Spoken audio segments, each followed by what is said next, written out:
तो हेलो दोस्तों, आज है मंदिर में रामायण। तो चलो मैं आज अपने मंदिर का दर्शन कराऊंगा आपको।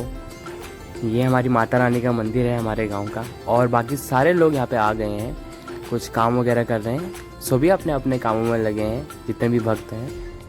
और आप देख सकते हो अभी यहाँ पे पूजा हो रही है। को ऊपर गोलजू के मंदिर में भी ले जाऊंगा, जो हमारे गांव का गोलजू का मंदिर है। तो चलो आप गोलजू के दर्शन भी कर लीजिएगा। इसके बाद बाकी और भाई लोग काम में लगे हैं, देख सकते हो आप।